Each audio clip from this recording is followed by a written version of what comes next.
how do you go about this? You sit down with your wife, you sit down with your agents, and they say, hey, listen, if you opt out, we think this is kind of where you fit in the scale Yeah, out in the free agency landscape. Is that how it works? that's correct. Yeah, it's obviously is a 1 year evaluation of yourself worth it compared to a multi-year deal for this evaluation. Um, so yeah, I would say it's not to give it away, but it's kind of easy. See you in free agency, brother. Yeah, maybe, but yeah. Hey, everybody, and welcome to episode number 162 of the Chris Rose Rotation, a production of John Boy Media, and presented to you once again by our friends over at SeatGeek. And we want to welcome in a friend of the show, Chris Bassitt, most recently the New York Mets. I don't know if I can still call him a New York Met, or we'll dive into that at some point. But man, oh man, you win most picturesque scene ever on the Chris Rose Rotation. Congratulations. Thank you. My God. I appreciate it. Do you just sit out there with your cup of coffee and just look? Oh my God, this is beautiful. Yep, it's my getaway. So obviously, a lot of the ballparks are in the city, so this is our little hideout for the off season. Do you go out there and meditate, or grab a cup of coffee and just look? Cup of coffee on the back, and then grab a kayak and just go around and just hang out. Seriously, you kayak there? Yeah. How often do you do that? Not as much as I would like, but Okay. but yeah, I do it quite often. At least once a week, I'll say that. Okay, yeah, this is probably a good time of year to do that, is the beginning of November, because it's not as buggy. I would Right. imagine if you tried that in July, that you're going to get eaten alive. No right? doubt, no doubt. Okay. Yeah, and it's I mean, I live in North Carolina now, so it'd be about 105 degrees. So this is like the perfect time of year. I forget, what is it that took you to North Carolina? Because you're a My Northwest wife. Ohio kid. Yeah, my wife. She lives. Okay. She is from North Carolina. So, yeah, she basically said, "I'm not dealing with Ohio winters. You take me all around the country during the season, and I'm not gonna deal with 3 months that we get off living in the snow." So I don't blame her on that. It's fair. I think it's a fair trade. That's fair. Okay. How was Halloween? I know that you've got a very young daughter. Yeah. How was Halloween? She's still not quite to the age yet. She just turned 3, and a lot of the older outfits scare her. So we went to my neighbor's house. Like, she got like 5 houses, and then she was like, "All right, I'm done being scared of this." So yeah, it was quick. Did you dress up? No, I did not. I did not. I knew we were only going at a matter of like 100 yards. So I was like, she was happy being a little princess and running around. So I was like, all right, I'm gonna do this real quick and just chit chat with my neighbors, and that's about it. Did you go with beverage in hand? Because that's really it, being an adult. You gotta. I wasn't driving, only walking. So yeah, you gotta. I'm telling you, when she gets older, though, you better play dress up, because that is the best part of it all. I got to tell you. Yeah, I know that will happen. I think that'll happen next year when she's old enough to understand, like, this is not a massive dragon walking at me kind of thing. So yeah, I very much look forward to that. I mean, 3 is an awesome age, but yeah, I look forward to it. I want to let everybody know that you're such a good teammate here. I reached out to you last night and I said, any way that you can do one of these? And you said, absolutely. But you were busy watching the Cavs game, just like I was. So we are very happy with where our team sits right now. Are we not? Very much so. Very much so. Yeah. I would say one of the youngest teams and easily one of the most exciting teams in the NBA. It's exciting, to say the least. I love it when pro athletes are fans too. Like, do you live and die with them and the Browns? I wouldn't say as much Cavs. I definitely pull for Cleveland just because I grew up there, and I've always like kind of rooted for Cleveland in the aspect of all that. But the Cavs are nothing like the Browns. The Browns, I am live and die with, and Cleveland, the Cavaliers, it's more of, I am a fan of that team, but I tend to root for a lot more like players across the league in the NBA. But in the NFL, everyone else I don't care about anyone else but the Browns. It's been rough this year. It's been tough, but Hey, we're still above water. We're still above water. We're okay. Barely. I'm positive. I really am about them. I really am. Like Okay. Cincinnati has their issues without Jamar Chase. Mm-hmm. Pittsburgh, I think, is an absolute dumpster fire right now. Yeah.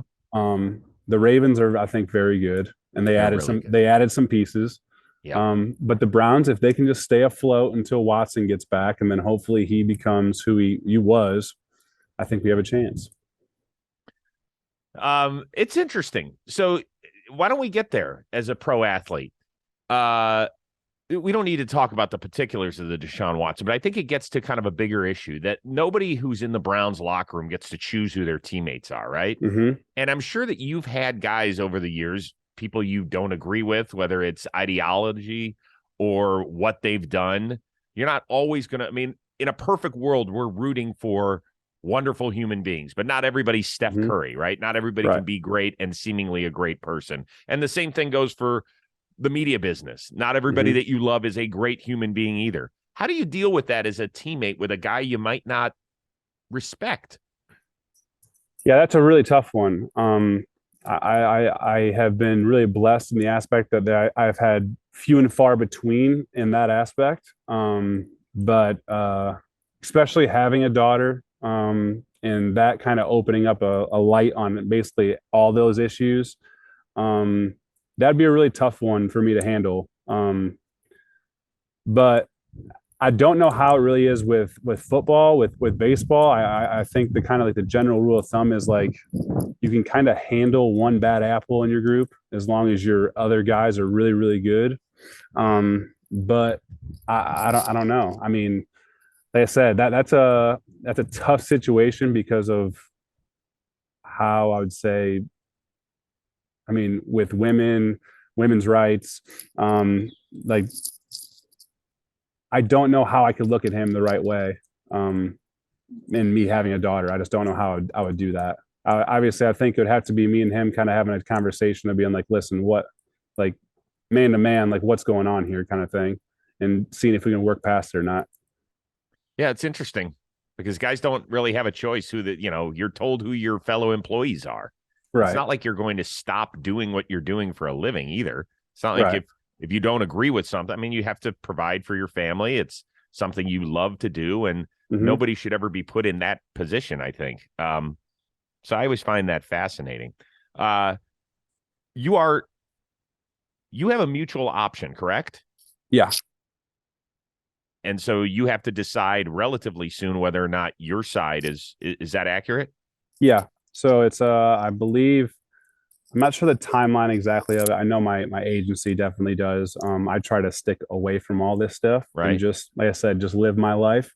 But I know it's coming up here around the World Series, the end of World Series, where I have to decide that. And then obviously the Mets have to decide that as well.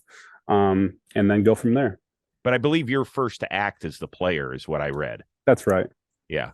And so how do you don't have to tell us your decision if you don't want to, but how do you go about this? You sit down with your wife, you sit down with your agents, and they say, hey, listen, if you opt out, we think this is kind of where you fit in the scale out in the free agency landscape. Is that how it works? That's correct. Yeah. It's obviously is a 1-year evaluation of yourself worth it compared to a multi-year deal for this evaluation. So yeah, I would say it's not to give it away, but it's kind of easy. See you in free agency, brother. Yeah, maybe, but yeah. Yeah, I mean, why not? What are you, 33 right now? Yeah. Listen, you're coming off very consistent performances, whether it's in Oakland or New York, and this is probably your last big payday. Nobody would blame you for it, and I imagine it's fun, it's exciting, and it's scary all at once. Is it not? I'm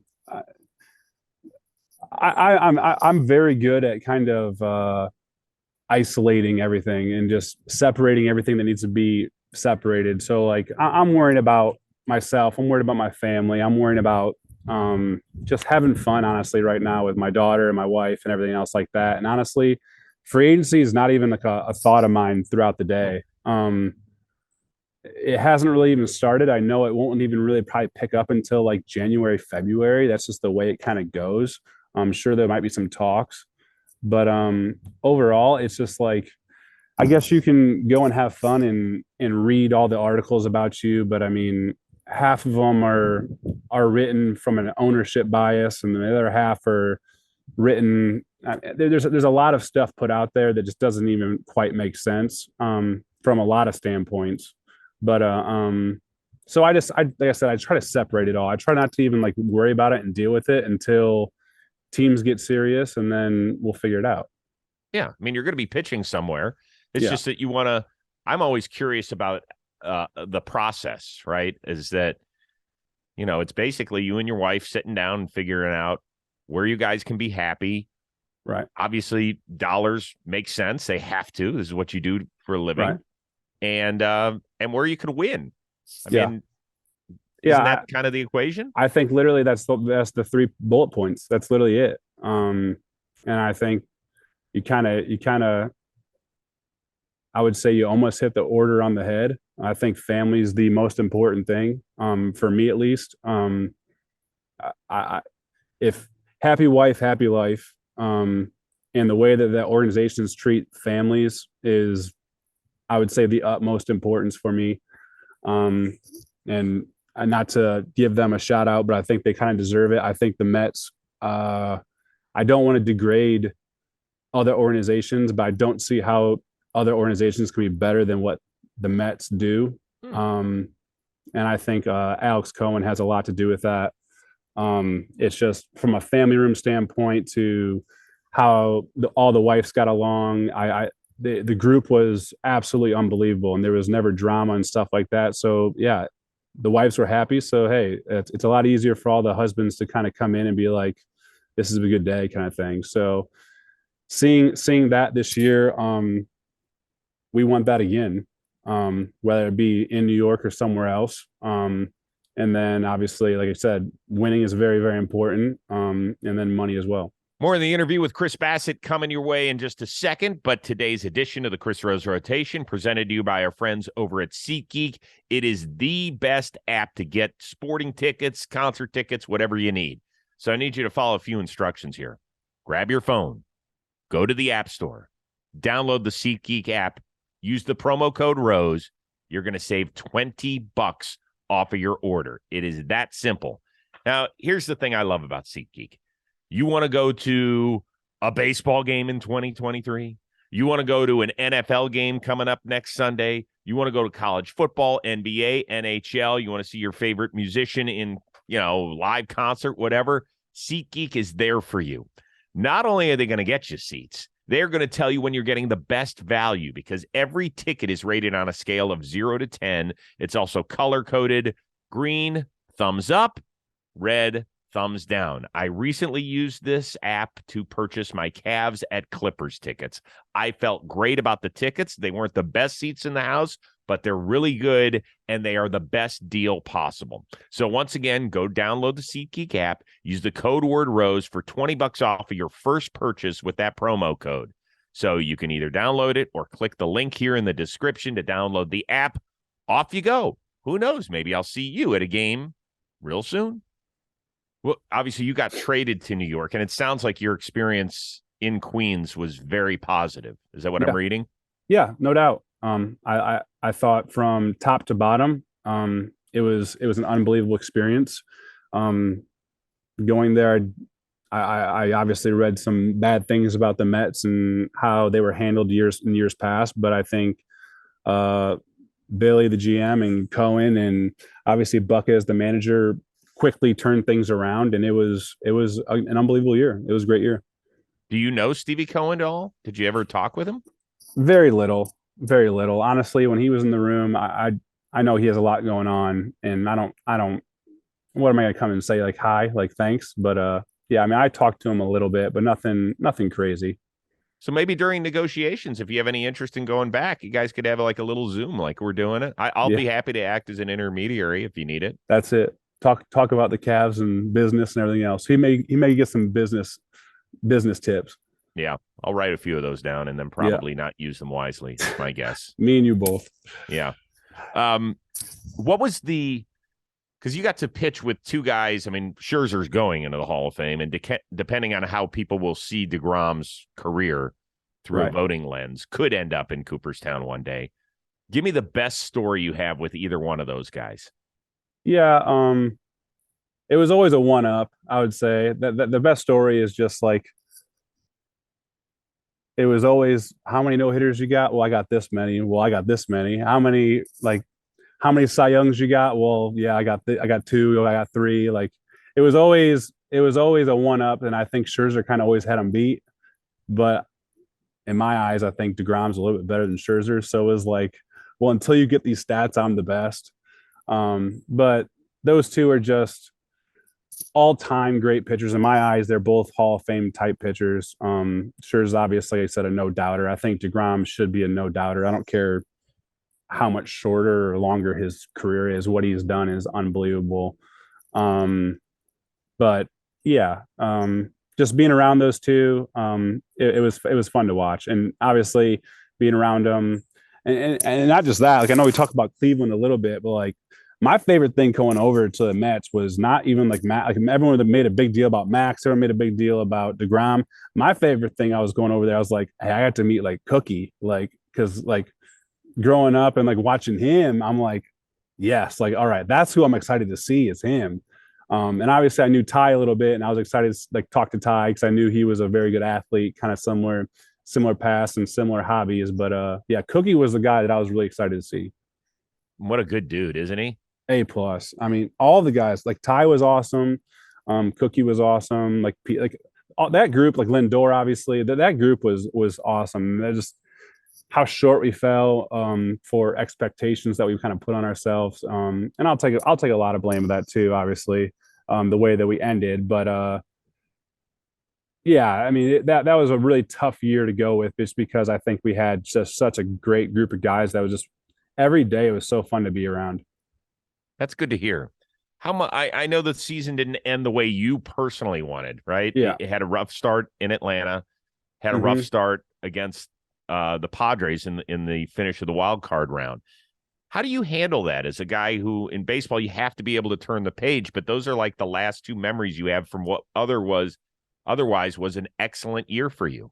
Yeah, I would say you have to first off, you gotta swallow your pride and kind of rewatch them and break down what had happened. And I've done that for the most part. And listen, I mean, the Braves are obviously the defending World Series champs. Obviously, they're not going to be able to defend that, but they're the champs right now, and their lineup was unbelievable.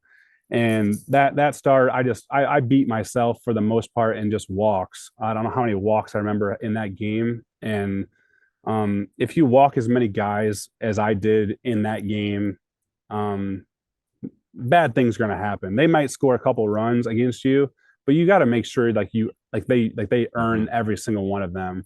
And I did a bad job there. And I don't really have any excuses as to why. It just happened. And then the Padres start was very similar. I mean, they didn't have many hits. It was walk, hit. And then say they scored 3 runs, and I put 3 of the runners on. And it was just me beating myself is what really, really, I would say, still makes it sting to this day, is because if they would have kind of went and hit a whole bunch of homers or a whole bunch of hard hits, I can live with that. I can live with a lot of hitters being that good and earning every single run, which will happen a good amount of starts in the year. But when you beat yourself, it's a tough pill to swallow. So how do you, we spend a lot of time on this show, how we deal with failure, particularly in this sport. And when young people are listening, I think it's important for them to learn this. So did you spend time talking with your wife? Did you spend time talking with other family members, or have you internalized it? I haven't really talked with anyone about it. No. And honestly, I don't really need to, in the aspect of, I kind of feel like I have a general understanding of kind of what happened. I think it was kind of a double-edged sword where obviously I was a little worn down for the most part, nothing crazy. I felt great at the end of the year, and I was kind of going on extra rest.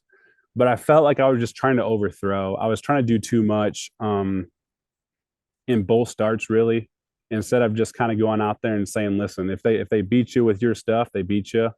Um, I just, like I said, I think I just, as crazy as it is, I just tried too hard. I think if you just kind of be yourself and just let it happen, a lot of things go your way rather than the opposite. So I would say it's a learning experience. Mm-hmm. It sucks that it happened. Like I said, I take a lot of I wouldn't even say credit, a lot of blame for ending the season the way it did. But it happened, and like I said, it's just a learning experience. Well, I appreciate you letting us get in there. I know it's Yeah. not easy, so thank you. More of the show coming your way, but first, I want to tell you about a huge statistic that isn't baseball driven. 52% of men over 40 years old experience some form of erectile dysfunction in their life. That doesn't mean that you should cry in the corner and be out of the game. It doesn't mean that it's a laughing matter.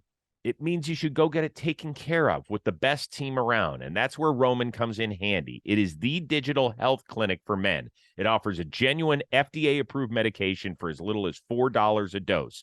So I actually want you to go to a new URL site. Okay, this is brand new, so listen up. ro.co/rose. Use that link. You get 20% off of your first order. Now, here's the great thing. There's no doctor's visits, no office visits, no standing in line, no hassle. It is the digital experience of a lifetime. So grab your laptop or your mobile device. Start you on your free online visit with a U.S. licensed healthcare professional. They're going to work with you for a treatment plan. If that means that medication is involved, Roman sends it right to your door with free 2-day shipping. It is that simple. It arrives in discreet packaging as well. So you open the door, off you go. And I want you to get back in the game, man. I don't care what age you are. Experience all that life has to offer. Get a little setback? That's okay. Roman is the best team in the business to get you back doing your thing. So once again, ro.co/rose for 20% off your first order. That someone special in your life will give you 2 thumbs up and maybe even more than that. But I want to take you to a positive aspect. Yeah. You went back to Oakland in September and pitched 8 innings of great baseball. How much fun was that? It was fun. Seeing Stephen Vogt, I loved that. Seeing Pinder, obviously seeing some of the guys that I played with. That place is obviously very special to me, but it's also the old catch-22 that I was like, dang, like seeing Olsen and Chapman and all those guys that I was like, just like, it's that team's always going to be like what if we just added one more pitcher? Like, what if we just kept everyone around? Like seeing Bowmel with the Padres and how well they did.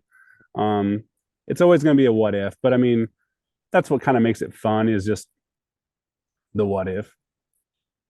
You got my boy Voter. Yeah. I thought he got me. I thought he got a home run off me the very first at bat. I think he did too, but I'm glad he didn't. I'll tell you that. But that last at bat for him, I was so happy. I was texting him and I was like, man, what a guy. We had him on the next week after here we're showing the video of him prancing around the bases between first and second base. He was high stepping like Dion. Dude, it could not happen to a better guy. Last game of the year, he was like doing like blocking drills. I was like, dude, what are you doing? Like, I hope he coaches. I really do. He wants to manage. He's going to be good. He's going to be good. Why do you think he'll be good? He's so like knowledgeable about the game. He's been there, done that. And like, I think the biggest thing about good coaches is that you can't be a great player and be a really good coach. Now there might be some very big outliers there that I'm not really thinking of, but like, if you're an all-time no doubt Hall of Famer and you see like a pitcher struggling, like, when did you ever go through that? Like, do you actually know what they're going through? Because I don't think you do. Like voters kind of, he broke into the league very, very late. He went through a ton of injuries. He he obviously is a catcher, which is one of the like most grueling positions that you have to understand everyone, where everyone's going, what everyone's doing, calling a game, understanding a pitching staff. So yeah, I just think he has kind of all the boxes checked. Mm-hmm. Well, so the best ones I can think of, Joe Torre was an outstanding player. Okay, yeah, Former no league MVP, but he wasn't a Hall of Fame player. Don Mattingly is the guy who, in the modern era, but Donnie's teams weren't. He had a few in LA that were pretty good, but when he got to Miami, they weren't great or anything like that. And we all love Donnie, but yeah, I think you're on it. And also one other thing, guys who play today and are that great, they're too damn rich to do this. There's no way they're going to want to fly into Kansas City at 3 a.m. That's a whole different aspect, especially like front offices and the way that like managers kind of manage today's game. Put it this way: if Max Scherzer was a manager, a front office isn't going to tell Max Scherzer, "Hey, we want this guy to play shortstop today." There's going to be a lot of fights behind the scenes. So yeah, you're 100% on that one. How did Buck deal with all that, by the way? Unbelievable, honestly. But Buck, the way he is, like he is like the perfect storm of like all of it, where he definitely barks back, he'll definitely fight back, but at the same time, he's so great at like communicating with players and just kind of keeping an even keel with everything. So yeah, Buck's unbelievable. You've had the good fortune of playing for some studs between Bo Mel and Buck. I don't know what I did to get so dang lucky, but my goodness, I'll tell you that. Holy moly. Oh, that is such a good thing. Woo! You feel that? It's time for October baseball. And I'm betting on the action with DraftKings Sportsbook, an official sports betting partner of the World Series. And right now, DraftKings Sportsbook has a championship-worthy offer you can't miss. And new customers can bet just $5 on any World Series game and win $200 in free bets if your team wins. Want to boost your winnings? Check out DraftKings Same Game Parlays. I literally did this tonight for the Astros Phillies World Series game. It's a no-brainer. Combine multiple bets for the same game for a bigger payout. The more legs you add, the more money you can win, and it's just the more fun you can have. And you got NFL this weekend. You got NHL's back in the swing. NBA's back in the swing. It is full of times to bet and use DraftKings Sportsbook to bet. Download the DraftKings Sportsbook app now and use promo code ROSE and bet just $5 to win $200 in free bets if your team wins. Only at DraftKings Sportsbook with promo code ROSE. Minimum age and eligibility restrictions apply. See show notes for details. MLB trademarks used with permission. Now back to the show. How much of the postseason have you watched? A good amount of it. A good amount of it. A lot of it, I'd say. Was Lance McCullers tipping his pitches the other night? Yeah, no doubt. That was one of the most extremely obvious ones that I've seen in a long time. And it's an unfortunate thing, especially for him, because I know I can only imagine how he's feeling right now in the aspect of you just look at it for like 2 seconds. And as crazy as it is, I saw like a video on Instagram, I want to say, of like the Phillies fans like messing with him in like warm-ups. Yes. And he was doing it in warm-ups. And I was like, oh my goodness, like he's just gonna look back at that start and just be like, dang, like that stinks. But I hope he gets another chance. That's what I hope. I hope somehow, I'm not sure how it lines up, but I hope somehow Game 7. That's what it would be. I really hope this series gets to Game 7, and I hope he gets to start again. That's what I hope. Just I think I know how good he is. I know how good his stuff is. And if Philly gets to him again, they get to him again. But I think that's that. I don't care who wins, but I want to see that matchup again. So how easy is it to know when you're tipping? Like, couldn't somebody in his dugout have figured that out with all of the technology and stuff? Like, they couldn't have figured that out after the first inning? See, the thing is, like, the first inning wasn't that crazy. It was just a Harper homer. So Okay. like, I mean, Bryce Harper hits a homer and it's like, dang, you just made a bad, like you hung a slider and one of the world's best hitters hit it. But then like you look 3-4 innings later and you're like, oh crap, this is not just like a one swing thing. This is a much bigger problem. And I think when you're tipping, you kind of figure it out when it's too late. I'm never. We've caught a couple guys on our team tipping, and it's always too late. Put it that way. I've never caught a guy tipping, and we caught it early enough, and said, hey, like you're tipping this pitch like before you give up 6 runs, like let's stop doing it. Like it's always after you give up 4 or 5, and it's like no one's chasing your slider today, or no one's chasing your splitter today, or whatever it may be. And then it's like, well, dang, if I wish I just knew that. So have you ever tipped? Oh yeah, I'm sure, no doubt about it. I worry about it nonstop, all the time. I check all the time. Just and it's not. I would say one of the best things about being in Oakland and playing against Houston, like way back in the day, and I always thought I was tipping. So like I'm always like super nervous about all that stuff, And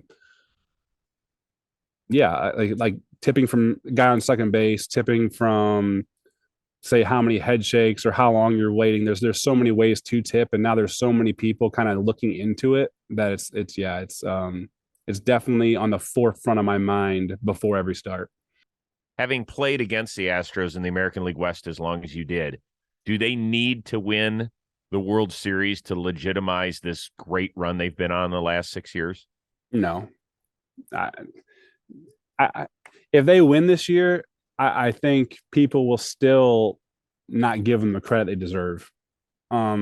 Sure, the 1 year you could throw an asterisk by it. You can say that one didn't count, but how many World Series have they been to, and how many long playoff runs have they been in? How many like divisions have they won out of like the last 10 years? They are the franchise. Them and the Dodgers, obviously, like right now, I think are the franchises that. I mean, those are the two. I mean, obviously, the Dodgers haven't won as much as I think Houston, but those are the two. Yep, you nailed it.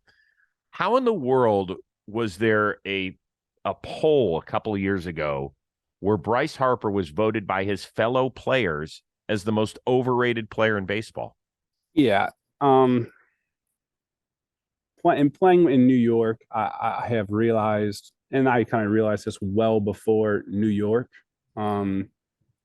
it's very hard to trust what the media puts out. I would love to know what players were polled there. Like for me, I can go out there.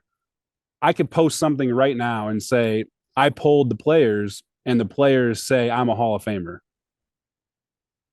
Congratulations. Who's going to discredit me? Like how can you say I'm lying, even though I don't like the anonymous So you're not buying it.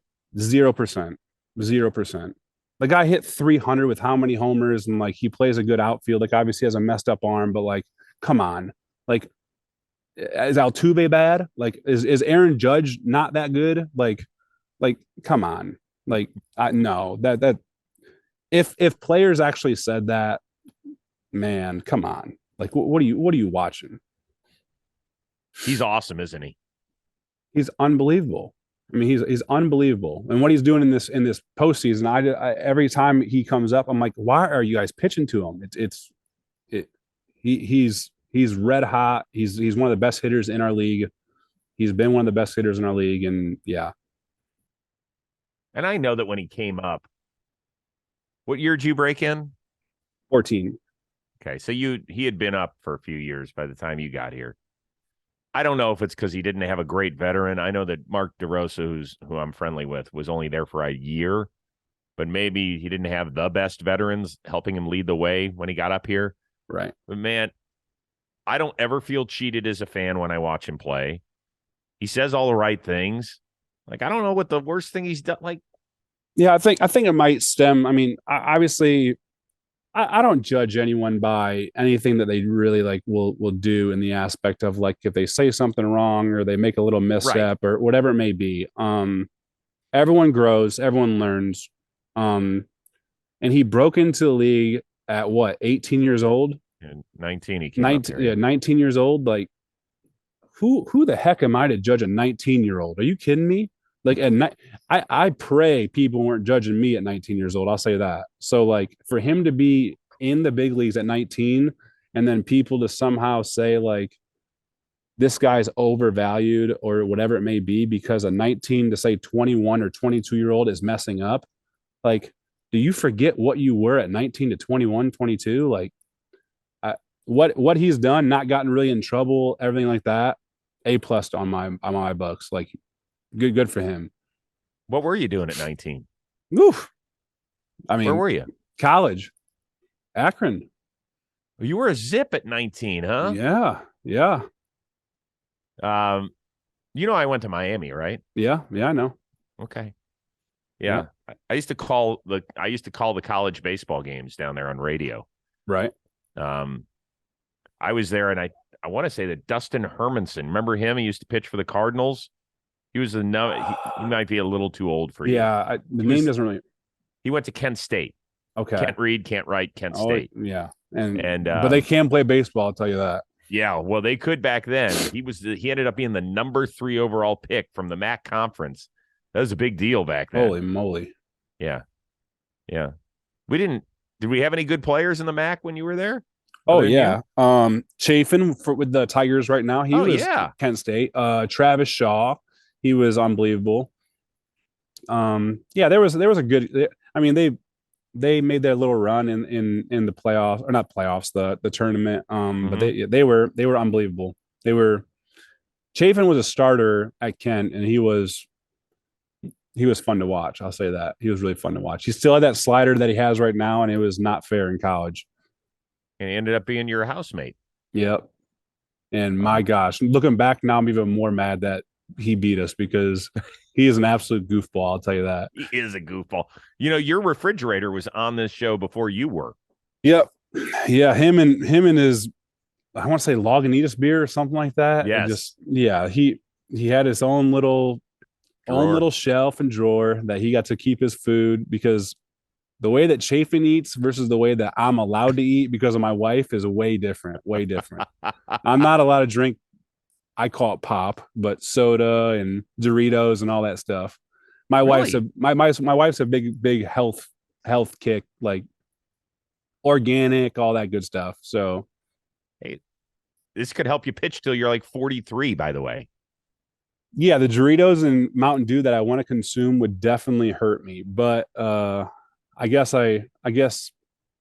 she's helping me out in those terms. Are you allowed any cheat days?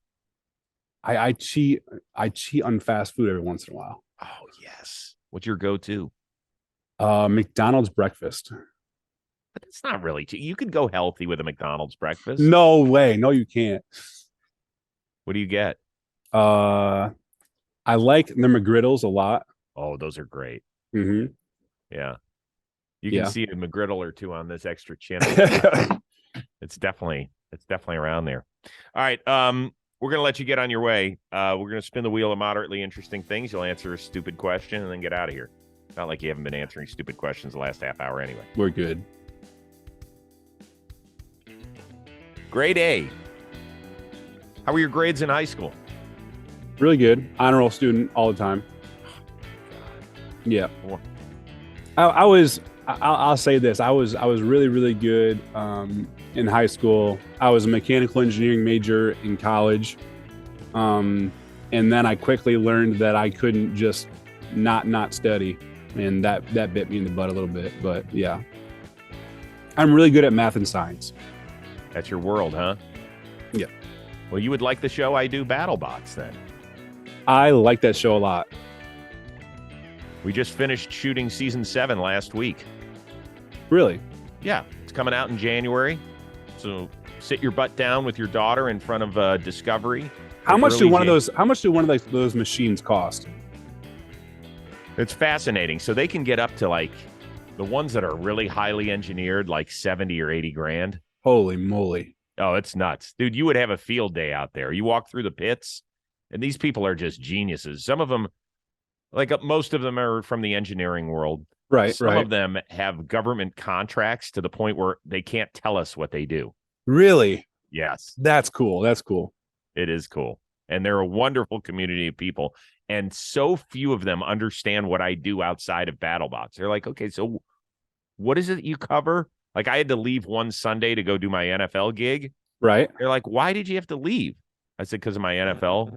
They're like, they play on Sundays? Right. Yeah, they've been doing it for decades. Right. Yes. Yeah, I like that show. I really do. Just because like the strategy of it all, like I would have something that would be flipping those things left and right, or I don't even know, man. Yep. It's fun, man.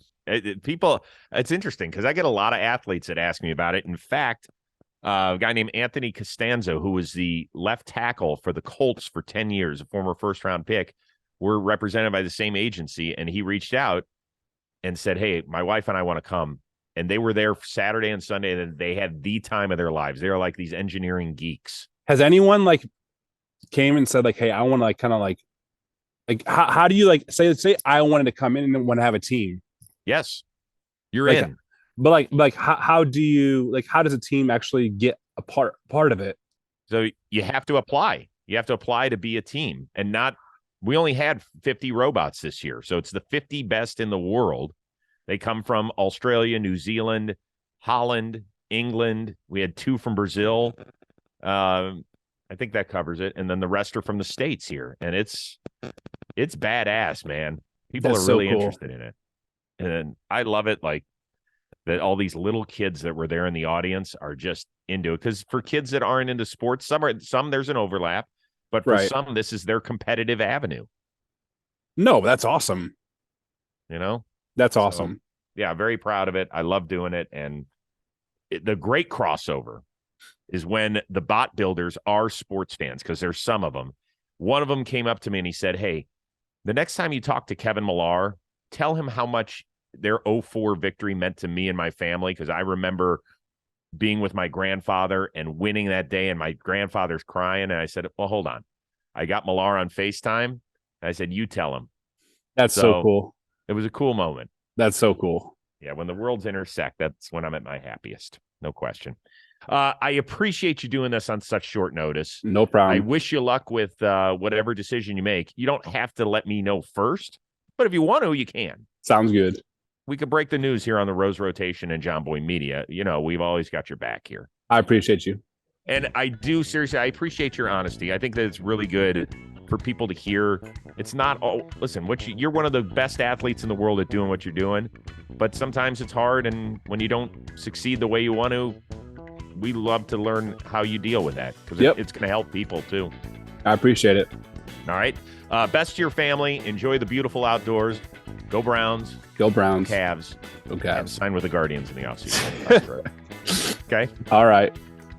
Special shout out to our producer extraordinaire, the one and only Robbie Scirocco. For Chris Bassitt, I am Chris Rose. We'll see you next time here on the Chris Rose Rotation, a production of John Boy Media.